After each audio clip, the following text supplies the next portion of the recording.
1억 년 전 한반도는 공룡들의 천국이었다. 그리고 유일한 기록이었던 화석. 우리나라에서 발견되는 수많은 화석들이 수천만 년 전의 수수께끼를 풀어줄 열쇠다. 지구가 굉장히 오랫동안 변해왔거든요. 변해온 역사를 찾아가는데 아주 화석이 절대적인 영향을 주고 있어요.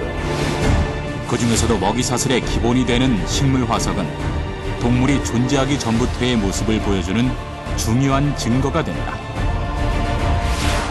게다가 비슷한 양상을 보이는 한반도와 일본 열도의 식물 화석.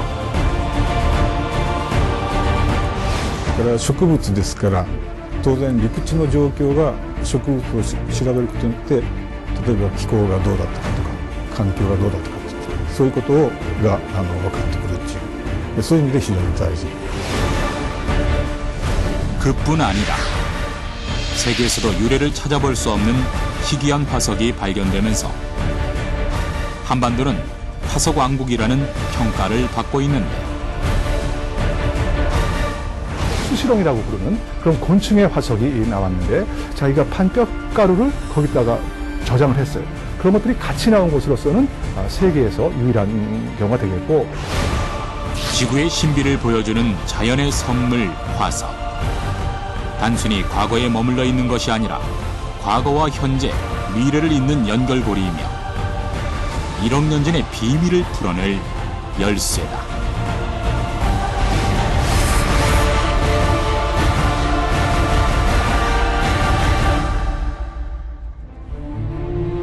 울산 북구 강동 지역에서 신생대 연체동물 화석이 잇따라 발견되고 있다. 지난 7월부터 한 달 사이 도로공사 현장을 비롯해서 인근의 건물 신축 현장에서도 비슷한 모양의 연체동물 화석이 무더기로 발견된 것이다. 이것은 모두 1500만 년 전 신생대에 만들어진 것으로 추정했다.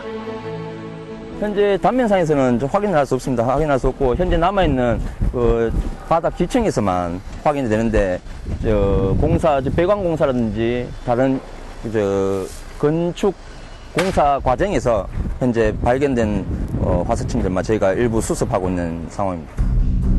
화석은 퇴적된 동식물의 유해나 흔적을 말한다. 오랜 시간 땅속에 묻혀 있었기 때문에 대부분 딱딱하게 굳은 상태지만 그것이 꼭 돌로 굳어지지 않았어도 만년 이상 된 것은 화석이라고 일컫는다. 쭉 가는 겁니다. 그런 굴의 굴 종류들이고요. 이곳에서 발견된 대부분의 화석은 돌처럼 단단했고 실제 조개나 굴보다 훨씬 무거웠다. 손바닥만한 크기의 굴을 비롯해 가리비 조개에 이르기까지 다양한 화석이 관찰되고 있다. 지금 다종다양하게 상당히 많은 양의 조개 화석들이 확인되었습니다. 조개가 나온다는 거는 이쪽이 바닷가였다는. 그렇죠. 예. 바다가 옛날 신생대까지는 바다가 이 공사 현장까지는 들어와 있었다고 생각하시면 됩니다. 현재 육지인 이곳에서 바다 생물인 연체동물 화석이 무더기로 발견되는 이유는 2000만 년 전의 울산 지역이 바다였다는 증거다. 과거 동해가 형성될 당시 바다에 잠겨있던 울산과 포항 일대에 퇴적 분지가 솟아오르면서 생성된 것으로 추정하고 있다. 그래서 울산의 어느 한 곳이 아닌 전역에서 비슷한 모양의 조개 화석이 속속 발견되고 있는 것이다. 조개 연체동물 화석들이 층을 이뤄서 모습을 나타내고 있습니다. 옛날에는 이 지역까지도 전체적으로 다 바다였다가 그게 융기를 하면서 갑자기 이제 이게 육지가 되면서 지금처럼 이제 뻘 속에 진흙층 속에 연체동물 화석이 그대로 남게 된 겁니다. 융기란 땅덩어리가 주변보다 상대적으로 상승하는 것을 말한다.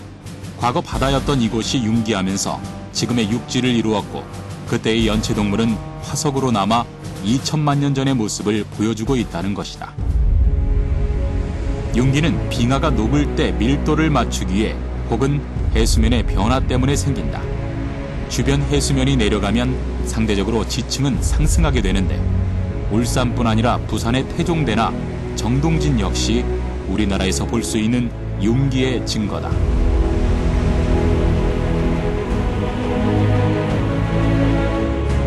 그렇다면 왜 신생대에 살았던 바다 생물 중에서도 유독 연체동물이 화석으로 남게 된 것일까? 그것은 연체동물의 습성, 즉 생활 양식에서 찾아볼 수 있다. 연체동물은 대부분 물속에 살면서 헤엄쳐 다니는 것이 아니라 퇴적물 속에 기어 들어가는 특징이 있다. 그래서 다른 동물에 비해 화석으로 보존될 수 있는 가능성이 높다는 설명이다. 지금으로부터 한 2천만 년에서 1,000만 년 정도 사이에 만들어진 퇴적층이거든요. 지금은 거기가 이제 육지지만 과거에는 거기가 바다였습니다. 그때 거기 살았던 많은 그 해양 동물들, 특히 이제 우리가 그 조개라든지 뭐 소라 그런 연체 동물이 이제 많이 살았죠. 그래서 그것들이 그 퇴적물에 묻혀서 지금 암석이 되고 지금 지표에 이제 올라왔기 때문에 우리가 이제 공사를 할 때 땅을 파게 되면은 이제 그 화석들이 여러 곳에서 나오게 되는 것입니다. 특히 우리나라는 울산을 제외하고라도 화석의 왕국이라 불릴 만큼 다양한 시대의 화석들이 많다. 하지만 화석을 발견하는 과정에 있어 아쉬움이 많은 것도 사실이다. 화석의 특성상 대부분 공사 현장에서 발견되는 경우가 많은데 발견된 이후에도 별다른 조치 없이 공사가 강행되기 때문이다. 화석이 훼손되기도 하고 심한 경우 흔적도 없이 사라질 수도 있기 때문에 전문가들은 우려의 목소리가 높다. 퇴적암 지역에서 공사할 때는 반드시 그 화석이 나온다고 전제를 하고 그걸 지켜봐야 돼. 그 지켜보지 않으면 일반인들이 막 포크레인으로 막 뜯어내가지고 그냥 내버리고 뭐 그러면 거기 뭐 굉장히 국보급의 그 화석들이 다 없어진다고. 한반도의 생물은 화석으로 남아 수천만 년 전의 모습을 보여주고 있다. 하지만 화석과 지층의 연구가 중요한 이유는 따로 있다. 화석 그 자체보다는 지질 시대의 특징과 한반도의 형성 과정까지도 유추해낼 수 있기 때문이다. 돌의 역사를 연구하는 거예요. 지구가 굉장히 오랫동안 변해왔거든요. 그 변해온 역사를 찾아가는 겁니다. 그 변해온 역사를 찾아가는데 아주 화석이 절대적인 영향을 주고 있어요. 우선 이게 고생대지층이다, 중생대지층이다, 신생대지층이라고 하는 시대를 결정하는데도 화석이 없으면 안 돼요. 1억 년 전 기록이 불가능하던 시기에 한반도의 모습은 어떠했을까? 화석을 통해 우리는 한반도의 과거를 보고 미래를 예측한다. 문화재 그 이상의 가치를 갖는 화석은 그야말로 살아있는 역사다.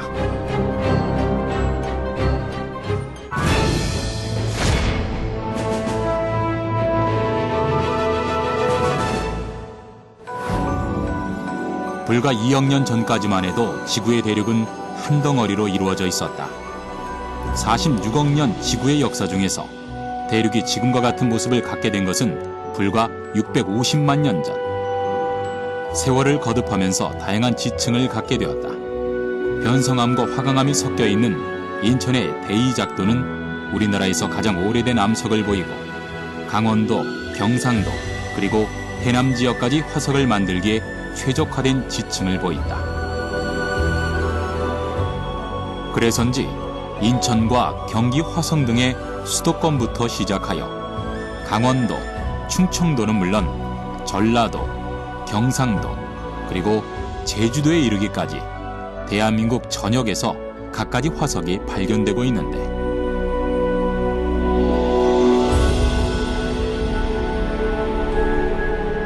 고생대부터 신생대까지 시대별로 발견되는가 하면 당시에 살았던 동식물과 곤충까지 흔적이 모두 남아있어 한반도는 가히 화석의 왕국이라고 불릴만하다. 화석이라고 하면 결국 과거 우리 지구상에 살았던 생명들의 그 유해나 흔적이 아니겠습니까? 근데 그런 것들이 화석으로서 남기 위해서는 물론 이제 딱딱한 그 껍질이라든지 골격이 있어야 되겠지만 또 중요한 것이 그것들이 퇴적물 속에 묻혀야 되거든요. 그래서 거기서 이제 그 광물이 되고 또 암석이 돼야 되는 것인데, 그러다 보니까 우리가 그 지표에서 그 화석을 발견할 수 있는 거는 거의 대부분이 바로 그 퇴적층에서 볼 수 있는 것이죠. 고생대는 5억 8천만 년 전부터 2억 2,500만 년 전까지의 시대를 말한다. 캄브리아기, 오르도비스기, 실루리아기, 그리고 대본기, 석탄기 및 페름기의 6기로 구분되는데, 이 시기의 화석으로는 삼엽충과 같은 절지 동물이나 파충류가 많다. 삼엽충은 바다 밑을 기어다니면서 살았던 고생대의 대표적인 동물이다. 삼엽충은 절지동물 가운데 지구상에 가장 먼저 출현한 생명체. 우리나라에서 삼엽충의 화석은 주로 강원도에서 발견된다. 삼엽충은 석회암과 석회암 사이에 끼인 쉐일층에서 발견되는데, 강원도의 지층이 약 4억 7천만 년 전에 형성된 석회암 지층이기 때문이다. 강원도는 이제 고생대의 땅이라고 볼 수 있는데, 이제 고생대 중에서도 그 초기 때에는 거기가 따뜻하고 아주 얕은, 지금 우리가 아직 중위도에 있지만 그 당시에는 거의 적도 부근이었거든요.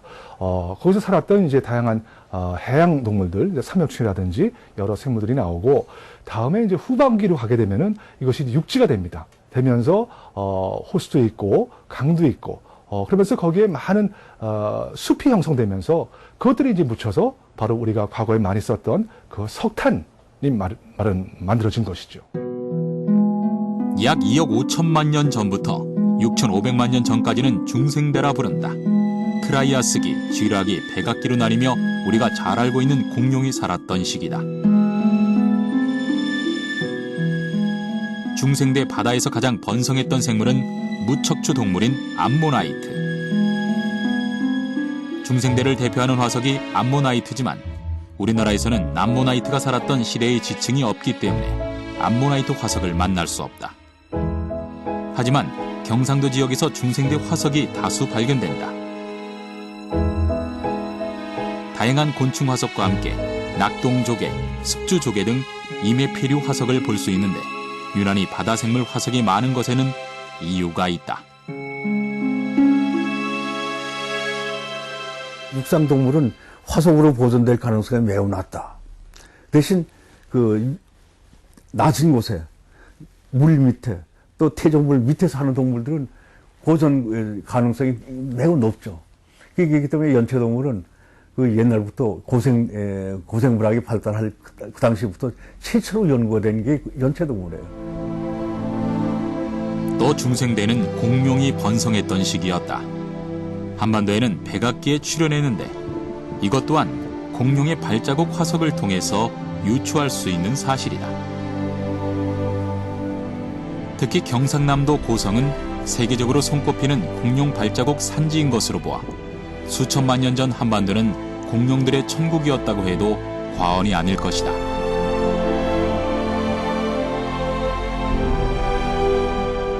하지만 발자국과 같은 흔적이 어떻게 화석으로 남을 수 있었던 것일까? 사실 공룡 발자국이 암석에 찍혀진다는 건 지질학적인 상식을 바탕에 깔지 않으면 이게 해석이 안 되죠. 우리 아무리 체중이 많이 나가는 동물들이 딱딱한 암석을 지나간다고 해 거기에 발자국이 생겨요? 깨지면 깨졌지 발자국이 생기질 않잖아요. 시루떡처럼 이렇게 켜켜이 쌓인 층 중에서 이제 공룡 발자국이 또 많이 발견이 되고 있고요.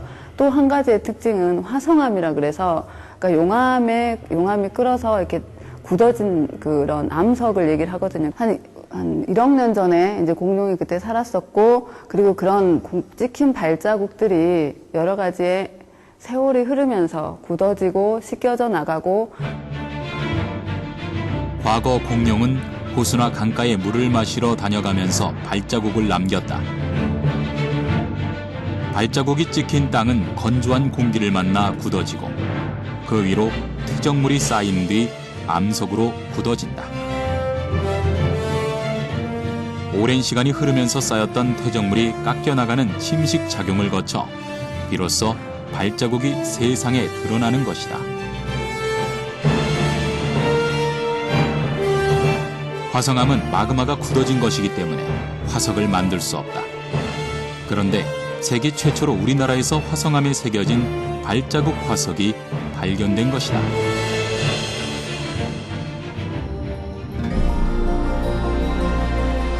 화성암의 흔적은 발자국 화석뿐 아니라 덕명리 해안의 주상절리에서 확인할 수 있다. 주상절리는 용암이 분출하면서 급격히 굳어 이루어진 것이기 때문이다. 발자국 화석 중에서도 수많은 발자국이 서로 엉킨 듯이 보이는 것을 공란구조라고 하는데 고성 덕명리에서 공란구조를 확인할 수 있다. 발자국 화석은 특히 연흔과 깊은 관계가 있다. 연흔이란 바람이나 물의 움직임에 의해 퇴적물이 표면에 형성되는 화상의 흔적을 말하는데 물결 자국이라고 불리기도 한다. 연흔이 있는 퇴적암이 산 중턱에서 발견된다는 것은 원래 그 지역이 호숫가였다는 것을 의미하는 중요한 단서가 된다. 퇴적암이 퇴적된 후에 그 뒤에 이제 관입해온 그 화성암에 의해서 지층들이 아주 단단해졌습니다. 열을 받아서. 그리고 또 바다를 끼고 있으니까 이 파도에 의해서 그 지층면이 깨끗이 씻어졌고 적당하게 이렇게 풍화되어 떨어져 나갔기 때문에 신선한 그 암지를 우리가 늘 볼 수 있거든요. 예측하지 못한 엉뚱한 곳에서 발견될 때 화석은 더 큰 매력을 가진다. 단단한 돌 속에서부터 펼쳐지는 세계는 수천만 년의 시간을 무한한 상상으로 이끈다. 나뭇잎은 1억 년 전의 초원으로 발자국은 공룡들의 세계를 보여준다. 이것만으로도 우리가 화석을 발굴하고 연구해야 하는 이유는 충분하다. 화석은 아주 매우 신비롭습니다. 그 돌을 깨면 그 안에서 물고기도 나오고 잠자리 화석도 나오고 뭐 여러 조개 화석도 나오고 그런데 사실 현재에서 보면 전혀 엉뚱한 데서 나온 거거든요. 산에서 물고기를 캔다고 이게 말이 돼요? 그게 신비롭기만 한 게 아니라 그걸 통해서 우리가 여러 가지 과학적인 지식을 이해할 수 있다는 거예요. 화석은 과거를 그대로 간직한 타임머신이다. 대륙의 위치를 알려주고 당시의 기후와 생물의 모습, 그리고 진화 양상까지도 이야기해주는 화석.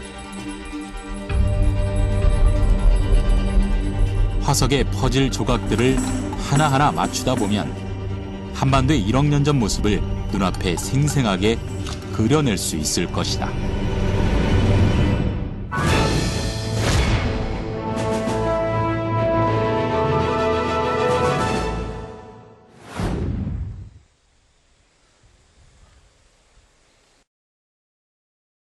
이곳 자연사 박물관에서는 고생물 화석 2,000여 점을 만나볼 수 있다.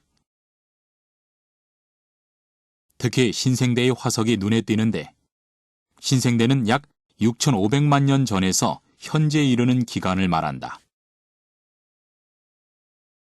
중생대에 보였던 고사리와 같은 양치 식물과 함께 속시 식물이 나타나기 시작하는데 특히 포항은 식물 화석의 보고라고 불릴 만큼 다양한 식물의 진화 모습을 보여주고 있다. 특별하게 저희가 기증받은 그 전시물 중에서도 경북 포항시의 해안가 쪽으로 해서 극피동물 불가사리가 많이 살았었는데 그 화석과 함께 이런 식물 화석이 같이 발견되는 경우는 굉장히 드물거든요. 이때에는 암모나이트나 공룡은 멸종되었고 대신 포유류가 번성하기 시작했다. 물고기를 비롯한 척추동물 화석이 등장하고 이미 피리와 같은 연체동물 화석도 다수 발견된다. 동해안의 울산, 경주, 포항 이런 등지에 그 당시에 바다에서 살았던 다양한 그런 무척동물의 화석이라든지 다음에 또 그 당시에 식물 화석들이 아주 다양하게 산출이 되고 있습니다.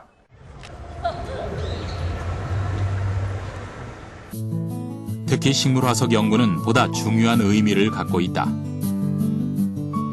식물은 먹이 사슬의 기본이 되기 때문인데 식물 연구는 결국 당시의 생물 전체와 환경을 이해하기 위한 밑받침이 된다는 것이다.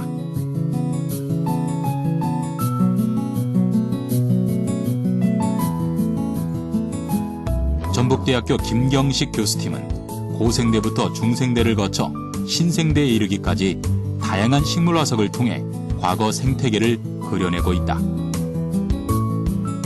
석성 식물이라는 그런 식물이 지금은 한 크기가 20-30cm밖에 안 되는데 당시에는 한 20-30m 자라고, 또 하나가 이제 그 쇠뜨기 종류, 우리가 속세류라고 하는 그런 식물이 지금 우리 현재는 한 20-30cm밖에 안 자라는데 당시에는 그것도 크게 자랐죠.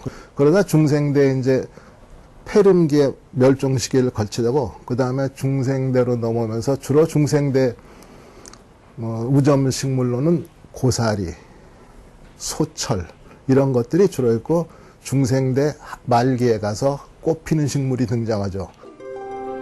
식물 화석은 나무, 잎, 열매 등 단단한 부분을 위주로 만들어진다. 우선 화석이 채집되면 식물 고유의 세포와 배열을 분석하기 위한 작업이 시작된다. 이것은 화석의 주인공이 되는 식물이 어느 시대를 살았던 것인지를 가늠하는 중요한 과정이다. 신생대에는 드디어 이제 꽃피는 식물들이 나오던 시기이기 때문에 주로 이제 여기 보는, 우리가 흔히 보는 현재 볼 수 있는 식물들과 직접 연결을 지을 수 있는 식물들이 많이 있습니다. 그 당시에 나온 식물을 이해하고 그 식물을 통해서 그 당시의 환경을 이해하는데 상당히 편리합니다. 그리고 화석에 박편을 만든다. 박편이란 현미경으로 관찰할 수 있도록 아주 얇은 두께로 연마한 것을 말한다. 이 과정을 통해 식물의 세포 배열을 관찰하고 어떤 식물의 화석인지를 찾아내고 나면 비로소 식물이 살았던 시대의 기후와 환경까지 유추할 수 있게 된다. 화면에 보이는 이것은 나자 식물 중에서 나구송과에 해당하는 텍소디오자일론이라고 하는 식물인데, 지금 현생으로 치자면 우리가 지금 메타세카이아라든지 세콰이아라든지 그런 쪽의 식물들하고 연계를 지을 수 있는 그런 식물입니다. 지난 1962년에 천연기념물로 지정된 칠곡 금무봉의 나무고사리 화석 산지. 나무고사리 화석은 약 1억 3천만 년 전에 이 부근에서 번성했던 고사리와 비슷한 잎을 가진 고사리 식물의 화석이다. 잎은 고사리와 같지만 나무 줄기와 가지가 있고 잎이 그 가지에 붙어있기 때문에 나무고사리라고 이름 붙여졌다.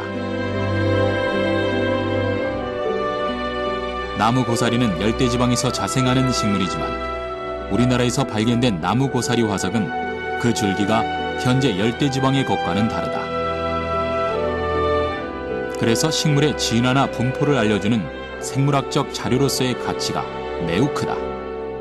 재조사해달라고 해서 이번에 저희가 부경대학 백인성 교수팀하고 같이 조사를 해서 나무고사리 화석을 한 60개 이상을 찾았습니다. 그 나무고사리 화석에 대해서 이제 본격적으로 연구를 하고자 하는 거죠. 지금 채집은 해왔고, 이것을 가지고 이제 우리가 그 해부학적인 특징을 조사하고 해서 실체를 확인하고, 옛날에 과연 오구라 교수가 발견했던 거하고 같은 건지 다른 건지 지금도 확인을 해봐야죠.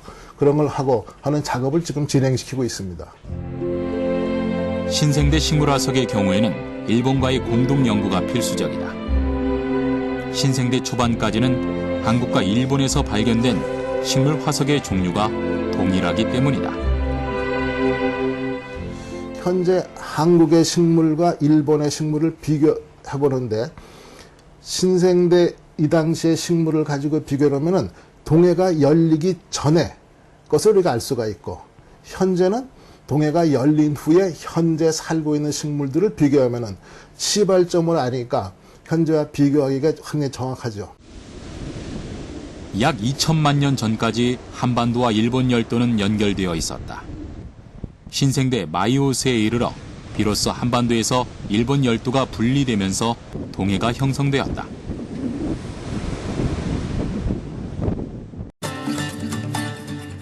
한반도와 일본 열도가 분리되기 전까지 당시의 식물화석을 분석한 결과 동일한 식물이었다는 점을 밝혀낸 것이다.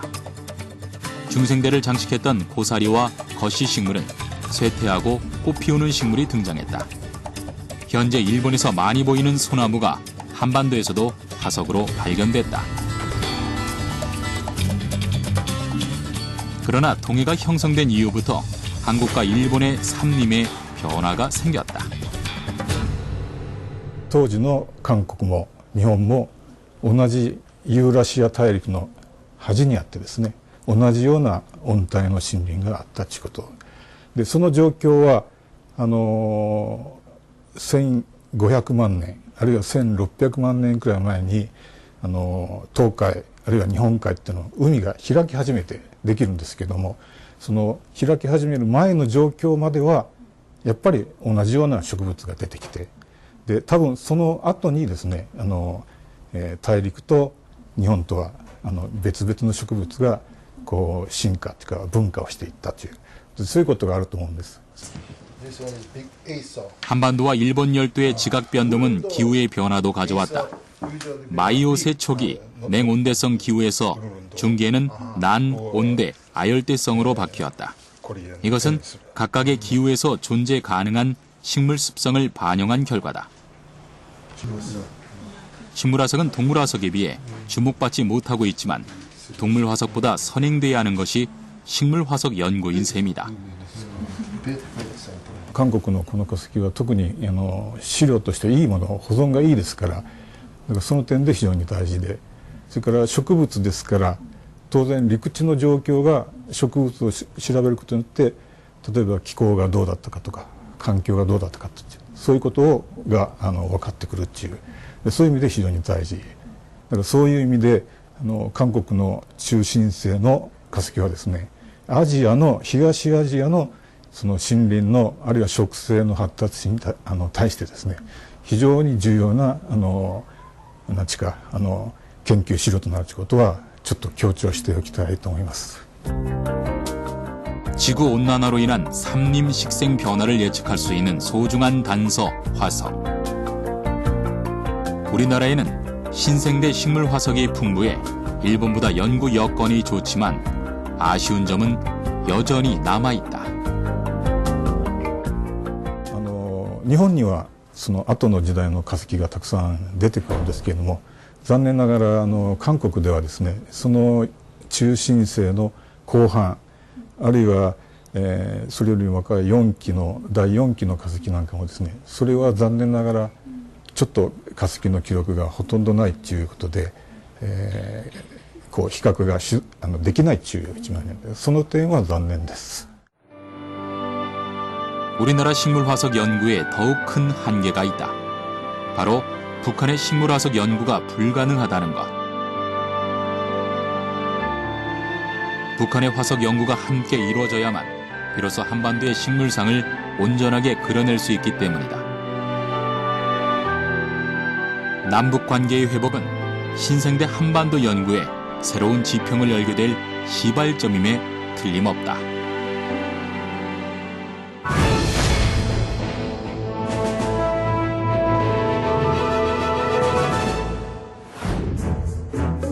(1억 년) 전 한반도는 중국, 일본과 이어져 있었고 거대한 호수가 있었다. 그리고 그 호수를 중심으로 공룡들의 서식지가 형성돼 있었을 것이다. 이러한 내용을 뒷받침하는 가장 큰 근거는 우리나라에서 발견되는 희귀한 화석들의 존재다. 1972년 경남 하동에서 최초로 공룡알 화석이 발견된 것을 시작으로 지금까지 세계적으로 주목받는 희귀 화석들이 쏟아져 나오고 있다.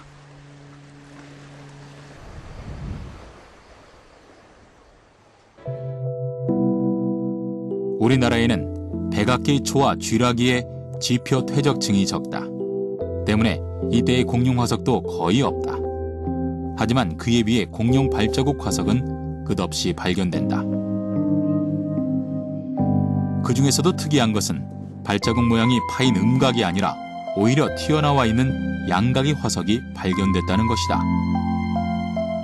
근데 재밌는 거는 지금 이게 발자국이 아니고 이렇게 똑 튀어나왔죠. 요거는 마치 빵틀에 빵이 꼽혀 나왔을 때 모양처럼 원래 빵틀은 구멍이 이렇게 파여져 있지 않습니까? 그죠?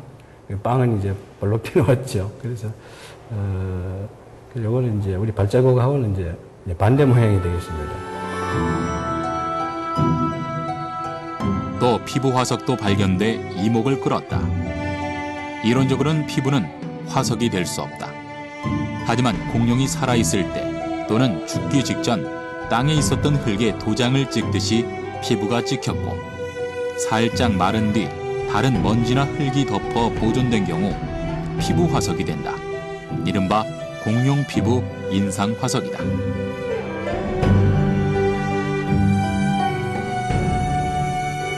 특유의 생성 과정 때문에 공룡 피부라는 진위 여부를 밝히기에 불리한 점도 있지만 실제 피부 화석의 가치는 높다. 흔적 화석 중에 하나지요. 발자국이라든지 뭐 기어간 자국 이런 것도 다 흔적 화석이 됩니다만은 이 공룡 피부 화석은 아주 드물게 우리나라에서 아마 서너 개 정도가 발견될 정도입니다. 특히 피부 화석 중에서도 마치 정교하게 조각을 해놓은 듯한 무늬는 공룡 피부 화석의 새로운 기준을 마련하는 도화선이 되기도 한다. 중생대 백악기에는 공룡 화석 외에도 희귀한 화석들이 다수 발견된다.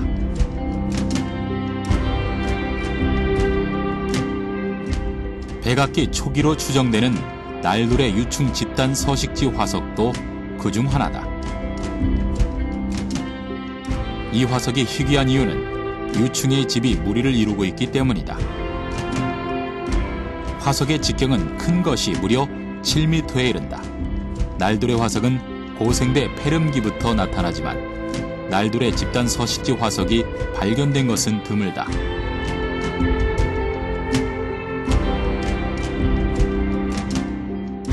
특이한 곤충의 화석은 공룡뼈에서도 발견되었다. 곤충의 집과 함께 발견된 경우인데 특히 집 속에는 먹이를 저장해 두었던 것까지 적나라하게 드러나서 학계의 이목을 끌었다. 동물의 큰 그 사체가 죽게 되면은 이제 여러 동물들이 그것에 이제 먹으러 오지 않겠습니까? 단계적으로 나오는데 우리가 그 백악기 지층에서 그 공룡이 죽은 뼈를 백골의 상태에서 그걸 이제 청소한 그런 우리가 수시렁이라고 부르는 그런 곤충의 화석이 나왔는데 그 밑에 그 곤충이 살았던 그 집이 있습니다. 흙 속에 파들어간 집. 거기에 자기가 판 뼈가루를 거기다가 저장을 했어요. 그런 것들이 같이 나온 곳으로서는 세계에서 유일한 경우가 되겠고, 공룡과 일반 새들이 함께 어우러져 생활했음을 보여주는 화석도 있다. 많은 화석 중에서도 발자국 화석의 가치는 세계적인데 공룡 발자국과 함께 희귀한 익룡이나 새의 발자국이 함께 발견되는데 특히 보존 상태가 좋아 브라질, 캐나다와 함께 세계 3대 공룡 발자국 화석지로 인정받고 있다. 중생대 전 세계에서 보고된 그 새 발자국 화석 중에서 3분의 1이 우리나라에서 발견된 것들입니다. 그만큼 우리나라가 그 당시 그 새들의 어떤 천국이었다. 또 그 기록이 아주 풍부히 남아있다 하는 측면이 있고, 또한 국내에서 가장 큰 익룡의 발자국 화석이 발견되기도 했다. 해남 우황리는 공룡, 익룡 그리고 새 발자국이 많이 발견되는 화석 산지로 유명한데 익룡의 앞발자국은 길이 35.4cm, 폭이 17.3cm이고 익룡 앞발자국의 특징인 새 발가락이 선명하다. 백악기 익룡 발자국이 발견된 지역은 세계적으로도 9개 나라에 불과하다. 익룡이 보통 생각하시면은 두 발로 이렇게 걸었을 거라고 생각하는데 이쪽 이복역에 있는 익룡 발자국에서는 익룡이 두 발로 걸었던 게 아니라 이렇게 네 발로 이렇게 앞발도 같이 움직이면서 걸었다는 흔적을 이제 최초로 발견을 이제 증명을 한 사례라고 볼 수 있습니다. 특히 해남 우황리 화석 산지는 중생대 고생물 진화와 당시의 환경을 알 수 있는 세계적으로 유일한 지역일 뿐만 아니라 다양한 모양의 지층과 특이한 퇴적 구조를 이루고 있어 더욱 그 가치를 인정받고 있다. 공룡 발자국이나 새 발자국이나 그 공통된 점은 뭐냐 하면은 이제 이렇게 이 암석이 되기 전에 물가, 강이나 또는 호숫가에 있었던 축축했던 흙이 그 새나 공룡의 발에 의해서 이제 밟혀서 발자국이 만들어지는 공통점이 있고. 지난 2011년 울진 앞바다에서는 국내 최대 크기의 상어 이빨 화석이 발견됐다. 초대형 육식성 상어 메갈로돈의 이빨로 추정하고 있다. 지구상에서 수명이 가장 긴 포유동물로 알려진 수염고래. 그 중에서도 흰 긴 수염고래가 화석으로 남아 발견되기도 했다. 대왕고래라고도 불리는 이 고래는 길이가 약 30m, 몸무게가 170톤 이상 나가는 어마어마한 거구인데 역사상 포유동물 중에서 가장 몸집이 크고 거대한 동물이다. 포유류 중에서도 가장 큰 개체에 속하고 내가 몸무게가 가장 큰 개체는 180톤 정도가 돼요. 저거는 우리나라 해안가 지방에서 떠내려온 뼈를 가져다가 실제로 저희가 실제 뼈를 전시를 해놨고요. 화석은 우리가 발굴하는 순간에야 비로소 빛을 발한다. 찾아내지 못하거나 훼손하면 다른 암석과 마찬가지로 아무런 의미가 없다. 한반도에서 최초의 화석이 발견되기 이전 화석을 보고도 무엇인지 몰랐던 것처럼 또 우리 곁에 산재한 화석 중에 하나가 어느 날 말을 걸어올지 모르는 일이다. 암석을 딱 깨가지고 거기서 여기 와서 화석이 나타날 때 그때 그 황홀한 느낌이 그게 최고야. 이게 몇 억 년 동안 암석 속에 이렇게 매몰돼 있다가 지금 내 한마에 의해서 햇빛을 보는 거거든요. 그게 굉장히 감격스러운 순간입니다. 화석 연구가 중요한 이유, 비단 과거의 모습을 알아내는 것에 그치지 않는다. 역사를 통해 미래를 본다고 했던가, 화석을 통해 기록되지 못한 역사를 읽고 지구의 앞날을 예측할 수 있다는 것. 그것은 화석을 통해 남겨준 자연의 선물이다. 현재가 지구 역사를 통한 6번째 대멸종 시기다 할 정도로 상당히 이제 환경이 위협받고 있는 그 시기라고 볼 수 있습니다.